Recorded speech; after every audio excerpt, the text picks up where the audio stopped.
क्यों पाकिस्तान दे रहा है बांग्लादेश के नागरिकों को मुफ्त वीजा?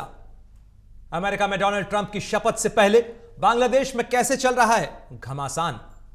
बांग्लादेशी हिंदुओं के खिलाफ आखिर कब थमेगी हिंसा की सियासत?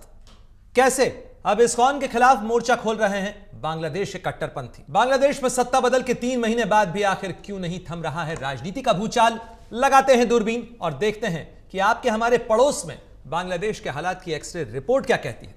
नमस्कार, आपके साथ मैं प्रणय उपाध्याय।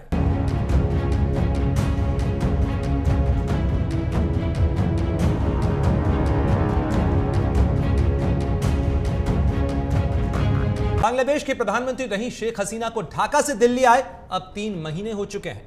मेहमान कब तक भारत में रहेंगी यह तय नहीं है। साथ ही यह भी तय नहीं है कि ढाका में छात्र आंदोलन की आड़ में चलाए गए सत्ता बदल के आंदोलन की आंधी आखिर कहां जाकर रुकेगी। अमेरिकी इशारे पर हुए सत्ता बदल से शुरू हुआ राजनीतिक उठापटक का दौर अभी तक न तो ढाका में सरकार के माथे पर से अंतरिम का टैग हटाता नजर आ रहा है और न ही हालात को सुधारता दिखाई दे रहा है। न ही चुनाव की तारीखों का ऐलान किया गया है। अमेरिका में डोनाल्ड ट्रंप के चुनाव जीतने के बाद आए बयान में बांग्लादेश के अंतरिम प्रशासक मोहम्मद यूनुस इतना जरूर कहते हुए दिख रहे हैं कि देश में जल्द चुनाव कराए जाएंगे। हम जैसे ही इसके लिए तैयार होंगे चुनाव का ऐलान हो जाएगा ताकि निर्वाचित सरकार अपना कामकाज संभाल ले। वैसे भी हम अंतरिम सरकार हैं और हमारा कार्यकाल यथासंभव छोटा ही होना चाहिए, लेकिन यह कार्यकाल कितना छोटा होगा यह अभी कोई नहीं जानता और न ही मोहम्मद यूनुस इसके बारे में कुछ बता रहे हैं। बहरहाल इस बीच बांग्लादेश में कट्टरपंथियों की फ्रीडम ऑफ स्पीच बिना किसी रोक के लगातार जारी है। तरह तरह के गुट किस्म किस्म की मांगों को लेकर सड़कों पर नजर आ रहे हैं, आवाज बुलंद करते दिखाई दे रहे हैं। इसी कड़ी में ताजा मांग बांग्लादेश में इस्कॉन को बैन करने की है। इस्कॉन यानी कृष्ण भक्ति और कीर्तन का वो आंदोलन जिसने हरे रामा हरे कृष्ण की धुन पर दुनिया के कई कोनों में लोगों को अपना दीवाना बना दिया। यहां तक कि अमेरिका में नेशनल इंटेलिजेंस की नई मुखिया बनने जा रही तुलसी गबार्ड भी इसी गाने को गाती और गुनगुनाती हुई नजर आई हैं। रिपोर्ट में आगे बढ़े उससे पहले जरा तुलसी गबार्ड के सुर में आपको हरे रामा हरे कृष्णा की धुन सुनवा देते हैं। हरे कृष्णा कृष्ण कृष्ण हरे हरे हरे राम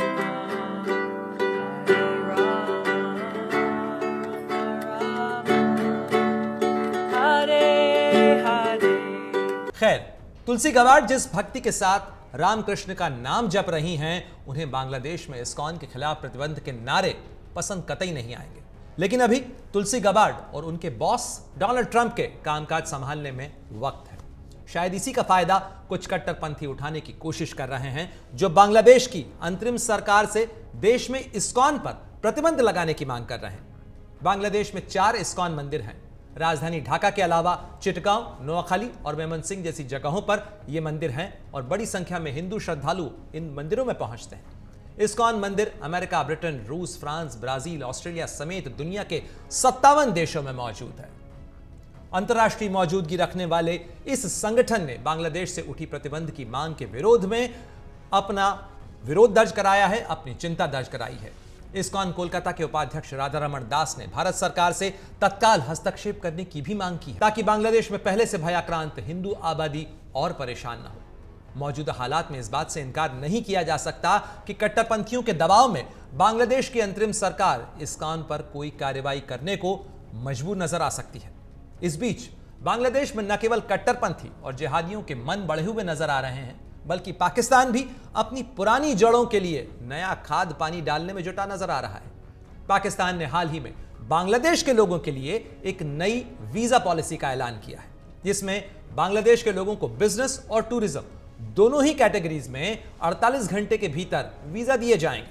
साथ ही उनके आवेदन की प्रक्रिया को इतना आसान कर दिया गया है कि केवल ऑनलाइन आवेदन का प्रिंट आउट लेकर यात्री पाकिस्तान में ऑन अराइवल वीजा ले सकते हैं। जाहिर है पाकिस्तान अब बांग्लादेश के साथ अपनी नजदीकी बढ़ाना चाहता है।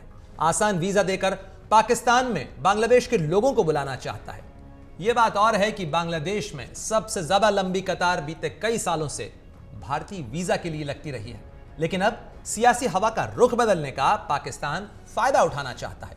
पाकिस्तान की ज्यादतियों से पूर्वी पाकिस्तान को आजाद कराकर अलग मुल्क बनाने वाले शेख मुजीबुर रहमान और उनकी बेटी शेख हसीना, अब दोनों ही के खिलाफ बोलना बांग्लादेश में सियासी फैशन का नया ट्रेंड है।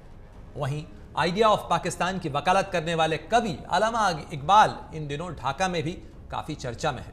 पाकिस्तान की कोशिश बांग्लादेश की फौज के साथ भी अपनी नजदीकी बढ़ाने की है और यही वजह है कि बांग्लादेश को 40,000 राउंड गोला बारूद की आपूर्ति करने के लिए भी पाकिस्तान उतावला है।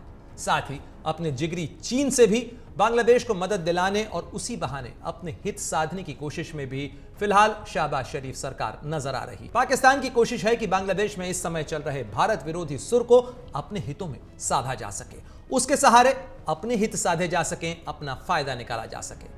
साथ ही साथ ढाका में नई सरकार के आने से पहले अपने नेटवर्क के टावर को पाकिस्तान दुरुस्त कर लेना चाहता है ताकि उससे आगे काम लिया जा सके। हालांकि बांग्लादेश में सत्ता से लेकर सेना में बैठे जानकार ये अच्छी तरीके से जानते हैं कि पाकिस्तान की नीयत क्या है। साथ ही ये बात भी बखूबी समझते हैं कि पाकिस्तान न तो बांग्लादेश को कोई बड़ी मदद या फायदा दिलाने की स्थिति में, लेकिन अंतरिम प्रशासन के नाम पर बैठे हुक्मरान फिलहाल बांग्लादेश में व्यवस्था परिवर्तन के नाम पर केवल मूड प्रबंधन कर रहे हैं, यानी देश की सियासत में असली दबदबा रखने वाले कट्टरपंथी तबके के सुर में सुर मिलाते हुए नजर आ रहे हैं ताकि स्टीयरिंग संभाले रहे। कट्टरपंथी तबके की भी असलियत यह है कि उसकी जड़ें जमात इस्लामी बांग्लादेश से लेकर बीएनपी और सत्ता से बाहर हुई आवामी लीग जैसी पार्टी के भीतर तक पहुंची हुई हैं। इस सच से इनकार नहीं किया जा सकता कि बांग्लादेश में हिंदुओं समेत अल्पसंख्यकों पर हमले की घटनाएं अगर शेख हसीना के सत्ता से बाहर होने के बाद हो रही हैं तो उनके 1.5 दशक से ज्यादा चले सत्ता काल में भी इस तरीके की घटनाएं होती रही हैं। इस मामले पर भारत को अपनी शिकायत पहले भी दर्ज करानी पड़ती थी और आज भी अपनी नाराजगी जतानी पड़ती है। ऐसे में भारत के लिए बड़ी चिंता इस बात को लेकर है कि अगर बांग्लादेश में अस्थिरता के हालात बने रहते हैं और कट्टरपंथी इसी तरीके से बेलगाम रहते हैं तो इसका असर दोनों देशों की सरहद पर भी देर सवेर नजर जरूर आएगा।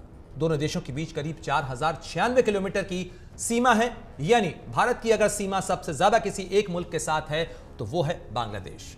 बांग्लादेश से अल्पसंख्यक नहीं बल्कि बहुसंख्यक आबादी भी खराब हालात के चलते समय समय पर भारत की तरफ पलायन करती रही है और भारत नहीं चाहता कि पलायन का एक और दौर बांग्लादेश से शुरू हो जिसका दबाव उसको अपनी सरहद पर महसूस हो। हालांकि बांग्लादेश को लेकर भारत को भी नए सिरे से सोचना जरूर होगा। शेख हसीना सरकार के राज में बांग्लादेश को लेकर स्थिरता और स्थायित्व का एक भ्रम था, लेकिन मौजूदा हालात को देखकर इस बात का अंदाजा लगाया जा सकता है कि पूरब के इस पड़ोसी मुल्क में राजनीतिक नेतृत्व की नींव काफी पहले ही हिलने लगी थी। अब जबकि बांग्लादेश और पूरे क्षेत्र के लोग शेख हसीना के बाद की राजनीतिक और सामाजिक उथल पुथल से रूबरू हो रहे हैं, साथ ही अब कूटनीति के गलियारों में बांग्लादेश के भविष्य को लेकर भी निराशा के कई सवाल तैर रहे हैं। और ये निराशा खास तौर पर इस बात को लेकर जुड़ी हुई है कि इस क्षेत्र में करोड़ों रुपए की मदद, विकास परियोजनाओं और निवेश के बावजूद सड़क से लेकर सत्ता के गलियारों में कड़वाहट भारत के खिलाफ नजर आ रही है। इस स्थिति को देखकर यह सवाल उठना लाजमी है कि क्या भारत ने कोई बड़ी चूक कर दी है या फिर पड़ोसियों के साथ रिश्तों में हमें न केवल ऐसे झटकों के लिए तैयार रहना होगा बल्कि निवेश भी करते रहना होगा, क्योंकि भारत अगर पीठ फेरता है तो बांग्लादेश जैसे पड़ोसी मुल्कों में भारत का अहित चाहने वाली ताकतों को जमीन आसानी से मिल जाएगी। हालांकि भारत और उसके आस पड़ोस के देशों के साथ रिश्तों को लेकर अक्सर ये तंज और तनकीद की जाती है कि भारत अपने पड़ोसियों पर अपना दबदबा खोता जा रहा है, रिश्तों को साधने में फेल हो रहा है। सियासी मंच से भी इस तरीके के आरोप कई बार लगाए जाते रहे। आरोप बेमानी भी नहीं है, खासकर तब जबकि भारत अपने पड़ोसियों के साथ रिश्तों को खासी तवज्जो और तरजीह देता है। पाकिस्तान और चीन को अगर छोड़ दें तो बाकी पड़ोसियों के साथ रिश्ते साधने के लिए भारत ने कई बार अतिरिक्त उदारता भी दिखाई है, लेकिन फिर भी नेपाल, श्रीलंका, म्यांमार, बांग्लादेश जैसे कई मुल्कों में रिश्तों की गाड़ी कभी एक जैसी सड़क पर नहीं चल पाई। हालांकि यह स्थिति कोई आज की नहीं है, बल्कि आजादी के बाद से अगर आप देखें तो पड़ोसी देशों पर कभी भी भारत का एक तरफा असर या दबदबा नजर नहीं आया। पड़ोसी देशों के साथ भारत के रिश्तों की गाड़ी कई बार गड्ढों में फंसी नजर आई है। पाकिस्तान और चीन के साथ तो हालात युद्ध के मोर्चों तक पहुंचे ही हैं, वहीं श्रीलंका में शांति सेना भेजने जैसी कोशिश की भी भारत को बड़ी कीमत चुकानी पड़ी। दक्षिण एशिया के मोहल्ले में छोटे देशों ने भी बड़े मुल्कों की शह पर भारत को आंखें दिखाने का कोई मौका नहीं चूका। खैर, राहत की बात यह है कि ऐसी घटनाओं का सिलसिला पड़ोसी मुल्कों में भी ज्यादा वक्त तक नहीं चलता है। राजनीतिक हवा का रुख गाहे बगाहे बदलता रहता है और उसके साथ साथ भारत का समर्थन हासिल करने के लिए होड़ भी हमने कई बार देखी है। तो उम्मीद की जानी चाहिए कि बांग्लादेश में भी सत्ता की हवा बदलेगी और उसके साथ साथ भारत के लिए माहौल भी बदलेगा। अगर आप ये वीडियो YouTube पर देख रहे हैं तो हमारे चैनल को सब्सक्राइब कर बेल आइकन दबाएं और Facebook पर देख रहे हैं तो हमारे पेज को लाइक करें। 8 मिलियन प्लस सब्सक्राइबर, आपके इस भरोसे के लिए बहुत धन्यवाद।